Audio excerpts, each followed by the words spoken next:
Channel में आपका स्वागत करता हूँ। आज हम बीएड सेकेंड ईयर जेंडर विद्यालय एवं समाज इसके अंतर्गत आज का जो हमारा टॉपिक रहेगा वह है महिला शिक्षा में समान अवसर की अवधारणा। महिला शिक्षा में समान अवसर की अवधारणा। तो जैसे कि महिला शिक्षा के संदर्भ में वर्तमान जो स्थिति है वह पूर्णतः संतोषजनक नहीं है, क्योंकि जो समाज शिक्षित है वह तो महिला शिक्षा के महत्व को समझता है तथा उन्हें शिक्षा दिलवाने के पक्ष में रहता है तथा शिक्षित समाज के अंतर्गत बालकों के समान बालिकाओं को भी शिक्षा प्रदान करने के अवसर प्रदान किए जाते हैं और समाज में अर्थात शिक्षित समाज के अंतर्गत महिलाओं की जो शैक्षिक स्थिति है वह अच्छी रहती है। परंतु आज भी दलित और पिछड़ी जातियों में शिक्षा की स्थिति है वह अच्छी नहीं है। सरकार के सभी प्रयास वर्तमान में निरर्थक ही सिद्ध हो रहे हैं, जिसका मुख्य जो कारण है वह लैंगिक विभेद जो कि हमारे समाज में देखने को मिलता है। अर्थात भारतीय समाज में स्त्री पुरुष में असमानता पाई जाती है। बालक बालिकाओं की शिक्षा में भी भिन्नता देखने को मिलती है। अभिभावक जो हैं अपने बालकों की शिक्षा पर अधिक ध्यान देते हैं तथा बालिकाओं की शिक्षा पर कम ध्यान दिया जाता है। अर्थात जो समाज अशिक्षित है, महिला शिक्षा के महत्व को नहीं समझता है, उस समाज में जो महिलाएं हैं वह शैक्षिक दृष्टि से पिछड़ जाती हैं, जिसके कारण उसका मानसिक और बौद्धिक विकास हो नहीं पाता है तथा वह घर की चार दीवारी में कैद होकर रह जाती है। तो पुरुष साक्षरता दर भारत में अधिक पाई जाती है, जबकि महिला साक्षरता दर काफ़ी कम है। महिला और पुरुष साक्षरता दर की जानकारी हमने पिछले वीडियो में प्राप्त कर ली थी।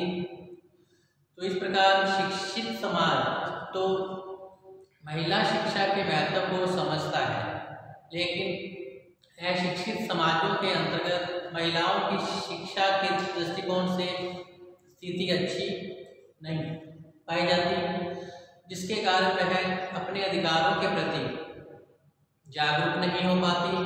इसका परिणाम यह निकलता है कि वह समाज के अंदर शोषण का शिकार होती है, अपमानजनक जीवन बिताना पड़ता है या फिर उसे समाज में अन्य प्रकार से प्रताड़ित होना पड़ता है, घरेलू हिंसा का शिकार होना पड़ता है।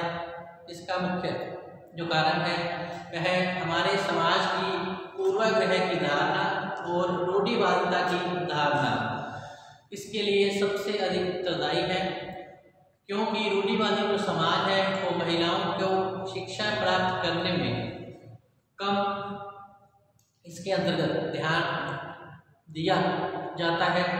अर्थात बालकों की शिक्षा को तो महत्व दिया जाता है, लेकिन बालिका शिक्षा पर ध्यान नहीं दिया जाता कि बालिकाओं को घर का कार्य ही करना है, शादी करके उसे पराए घर पे जाना है तो उससे कौन सी हमने नौकरी करवा लेनी है। तो इस दृष्टिकोण के चलते जो महिला शिक्षा दर है वो कम रह जाती है।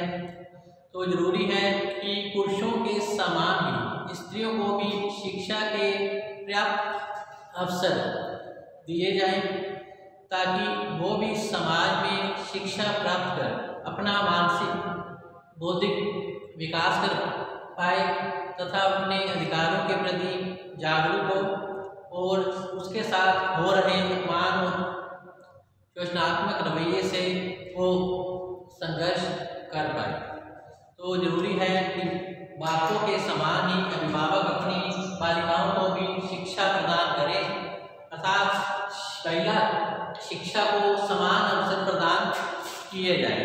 पुरुषों की शिक्षा के साथ साथ महिला शिक्षा को भी बढ़ावा दिया जाए, क्योंकि जो बालिका शिक्षा है अक्सर प्राथमिक या मिडिल स्तर तक ही सीमित रह जाती है और वह उच्च शिक्षा प्राप्त नहीं कर पाती है, जिसके कारण उसे समाज में अनेक समस्याओं का सामना करना पड़ता है।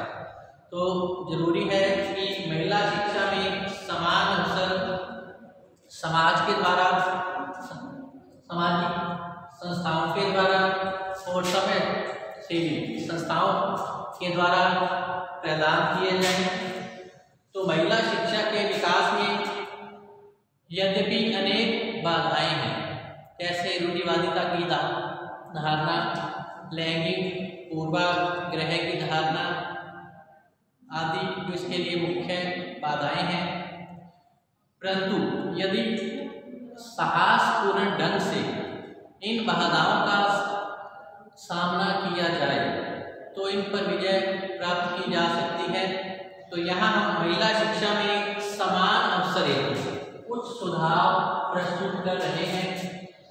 तो महिला शिक्षा में समान अवसर हेतु प्रमुख सुझाव जो है वह निम्नलिखित है।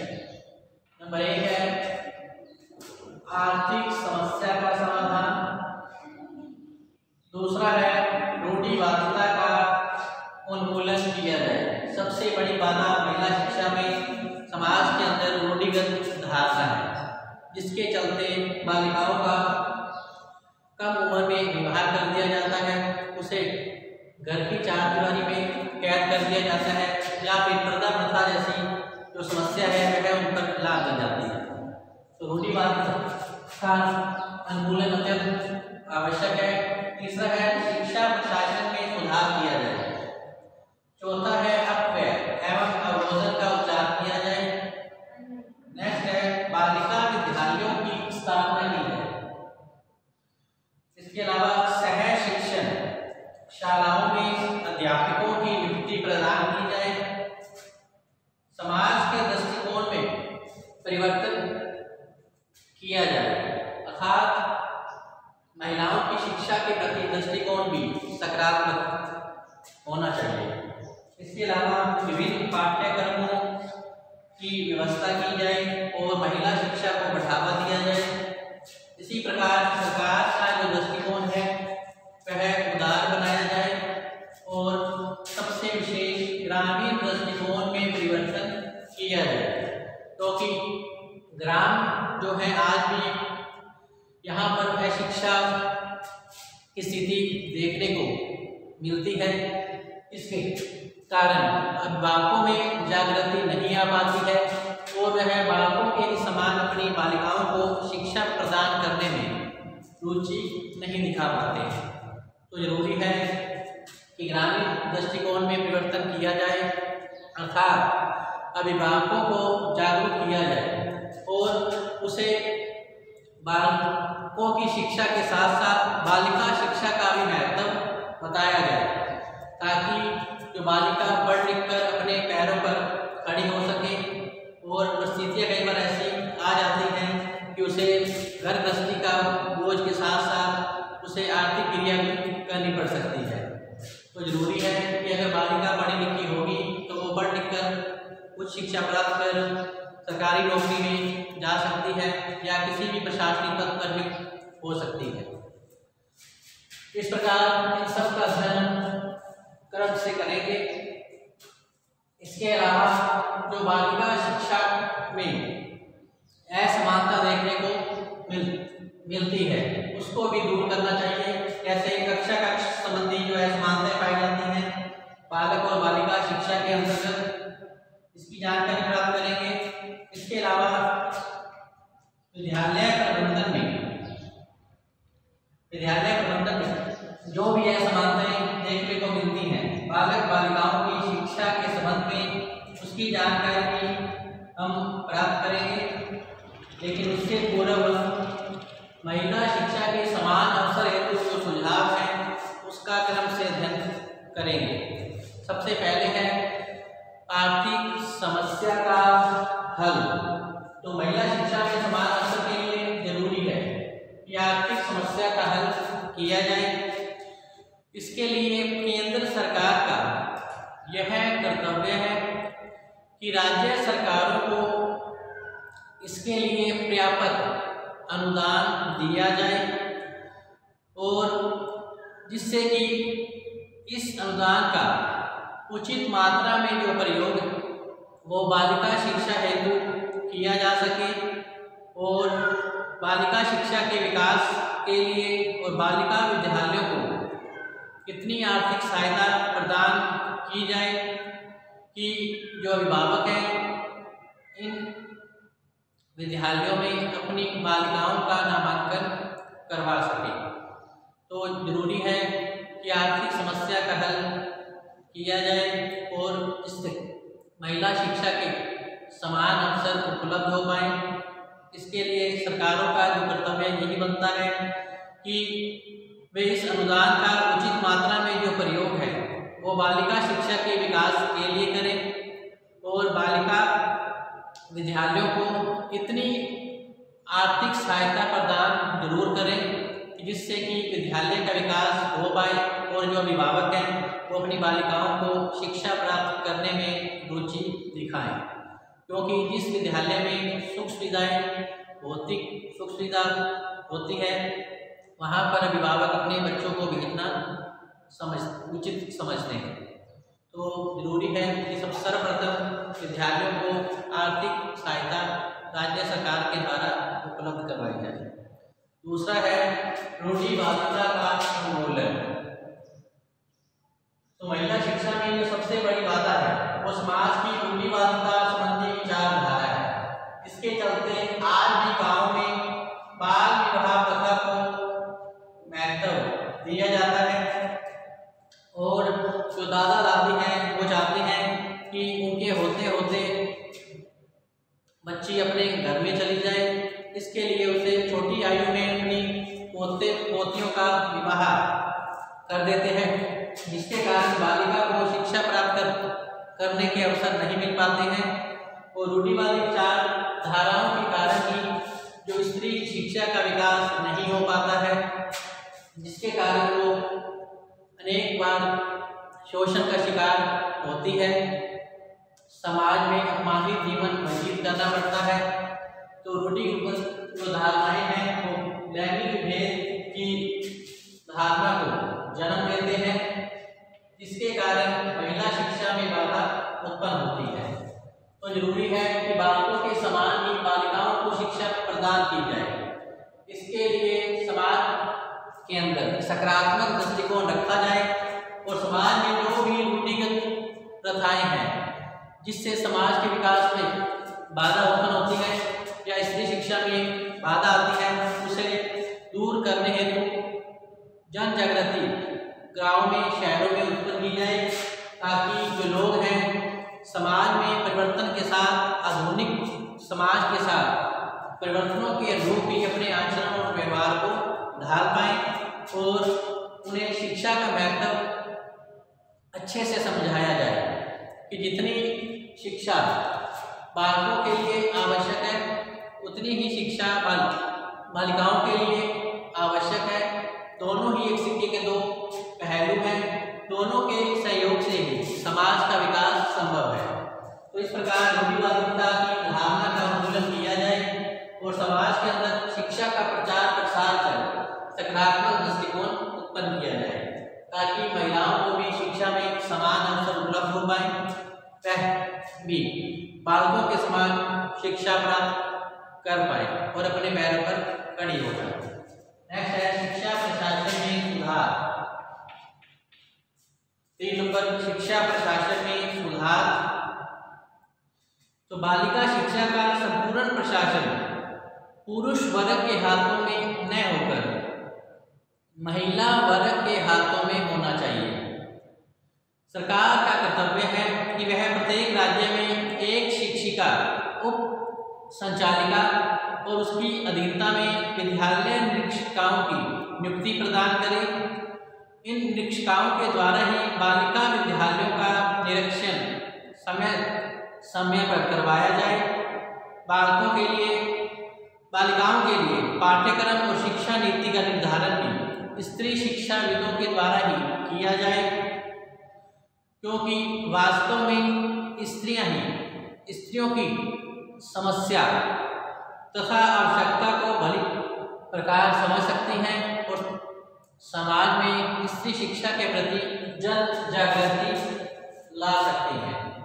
तो जरूरी है कि बालिका शिक्षा का जो संपूर्ण प्रशासन है वो पुरुष वर्ग के हाथों में न होकर महिला वर्ग के हाथों में होना चाहिए, क्योंकि महिला ही महिलाओं की समस्या और आवश्यकताओं को समझ सकती है और समाज में जन जागृति उत्पन्न कर सकती है। तो जरूरी है कि शिक्षा प्रशासन में सुधार किया जाए, जिससे कि महिला शिक्षा को बढ़ावा मिल सके। नेक्स्ट है अपव्यय एवं अवरोधन का उपचार। तो बालिका शिक्षा में अपव्यय और अवरोधन को समाप्त करने के लिए अनेक बातों पर ध्यान देना जरूरी है, जैसे कि विद्यालय का वातावरण जो है आकर्षक होना चाहिए। नंबर 2, पाठ्यक्रम को यथासंभव रोचक और उपयोगी बनाने का प्रयास करना चाहिए। तीसरी बात, रोचक और मनोवैज्ञानिक शिक्षा पद्धतियों का प्रयोग किया जाना चाहिए। नंबर 4, परीक्षा प्रणाली में सुधार किया जाना चाहिए। नेक्स्ट है अंशकालीन शिक्षा का प्रबंध हो। इसके अलावा शिक्षण में खेल विधियों को उपयोग में लिया जाए। और नेक्स्ट है बालिका शिक्षा के प्रति अभिभावकों का दृष्टिकोण परिवर्तित किया जाए। तो बालिका शिक्षा के लिए यह अत्यंत आवश्यक है कि अनेक कार्यक्रमों के द्वारा, समाचार पत्र, टेलीविजन और सिनेमा के द्वारा बालिका शिक्षा के महत्व को बताया जाए और अभिभावकों से संपर्क स्थापित कर जो समाज सेवी संस्थाएं हैं या स्वयं सेवी संस्थाएं हैं, वह अभिभावकों से मिलकर उनमें जागृति उत्पन्न कर सकती हैं और बालिका शिक्षा का उन्हें महत्व बताकर समाज में महिला शिक्षा के प्रति जागरूकता ला सकती हैं। इसी प्रकार नेक्स्ट है बालिका विद्यालयों की स्थापना। बालिका विद्यालयों की स्थापना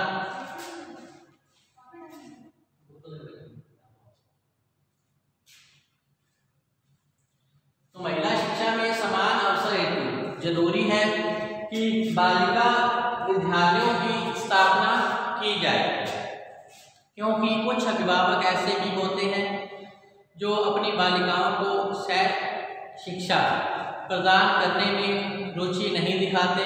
तो इसके लिए जरूरी है कि बालिका शिक्षा प्राप्त करें। इसके लिए अधिक से अधिक बालिका विद्यालयों की स्थापना की जाए और वहां पर महिला शिक्षिकाओं को नियुक्ति प्रदान की जाए। तो बालिका विद्यालयों की स्थापना करके ही इस समस्या का हल किया जा सकता है। इसके परिणाम स्वरूप जो बालिकाएं हैं वो शिक्षा प्राप्त करने में रुचि दिखा पाएंगी। तो सरकार का कर्तव्य है कि यथासंभव अधिक से अधिक बालिका विद्यालयों को स्थापित करने का कार्य किया जाए। माध्यमिक स्तर पर अधिक से अधिक विद्यालय खोलने की समाज में आवश्यकता है। जो बालिका विद्यालय अमान्य है तो इस स्थिति में सरकार का यह कर्तव्य है कि उसे जल्द से जल्द मान्यता प्रदान की जाए। आवश्यकता पड़ने पर बालिका विद्यालयों के निर्माण के लिए स्थानीय कर का भी निर्धारण है वो किया जा सकता है। धनी और संपन्न व्यक्तियों को बालिका विद्यालयों की स्थापना के लिए अधिक से अधिक सहायता के लिए भी प्रोत्साहित कर सकते हैं। तो इसके लिए जरूरी है कि बालिका भी बालकों के समान शिक्षा प्राप्त करे। इसके लिए सरकार का यह कर्तव्य बन जाता है कि वो अधिक से अधिक बालिका विद्यालयों की स्थापना करें। इसके लिए चाहे स्थानीय कर का प्रयोग करना पड़े या समाज के अंदर प्रतिष्ठित धनी व्यक्तियों से आर्थिक सहयोग लेकर भी बालिका विद्यालयों की स्थापना की जा सकती है। तो जरूरी है जितना बन सके जिस रास्ते से भी अधिक से अधिक बालिका विद्यालय खोले जाए तो अच्छा होगा और बालिकाएं हैं वो बालकों के समान शिक्षा प्राप्त करने में रुचि दिखा पाएंगी। नेक्स्ट है सह शिक्षण शालाओं में अध्यापकों की नियुक्ति प्रदान की जाए। सह शिक्षा विद्यालयों में अध्यापिकाओं की नियुक्ति प्रदान की जाए।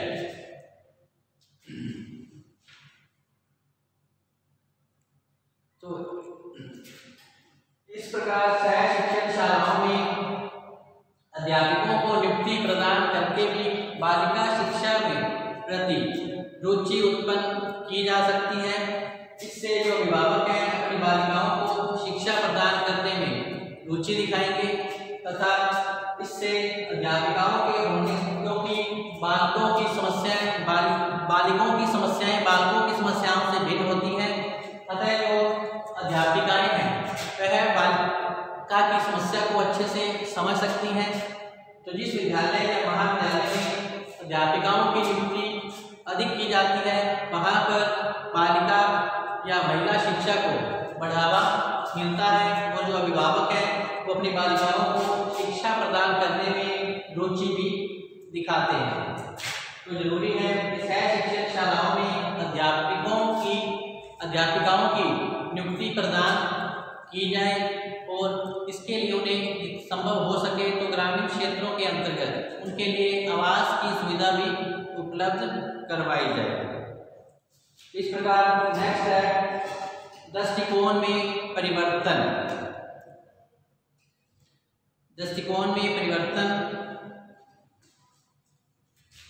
इसके अलावा समाज के दृष्टिकोण में परिवर्तन करना होगा अर्थात समाज के अंदर अभिभावकों का दृष्टिकोण सकारात्मक हो।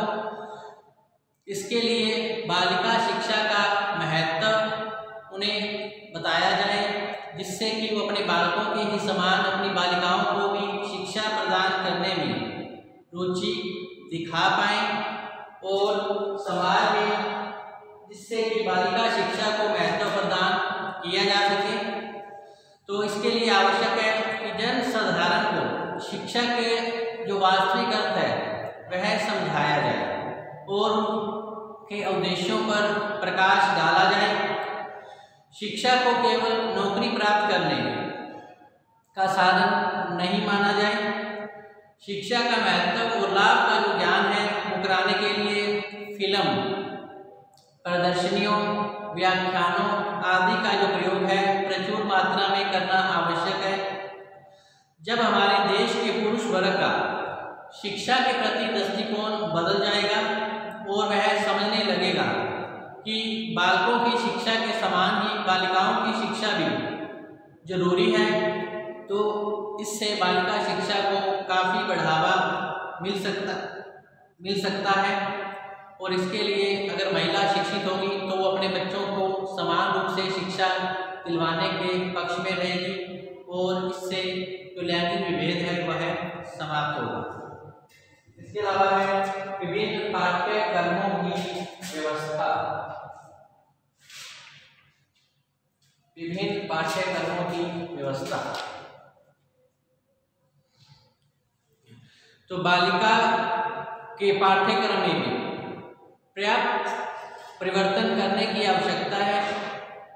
यह बात ध्यान देने योग्य है कि बालकों और बालिकाओं की व्यक्तिगत क्षमताओं अभिवृत्तियों और रुचि में भिन्नता देखने को मिलती है। अतः पाठ्यक्रम का निर्धारण करते समय इस तथ्य की अपेक्षा नहीं करनी चाहिए कि बालकों की रुचि और योग्यताएं बालिकाओं की रुचि और योग्यताओं से भिन्न होती हैं। अतः पाठ्यक्रम ऐसा हो जो बालकों के स्तर योग्यता और रुचि को ध्यान में रखकर बनाया जाए अर्थात बालक बालिकाओं की रुचि और योग्यता को ध्यान में रखते हुए पाठ्यक्रम निर्मित किया जाए। और बालिकाओं के पाठ्यक्रम सुधार के लिए कुछ सुझाव हैं, जैसे प्राथमिक स्तर के बालक बालिकाओं के पाठ्यक्रम में समानता रखी जा सकती है क्योंकि उनकी आयु कम होती है।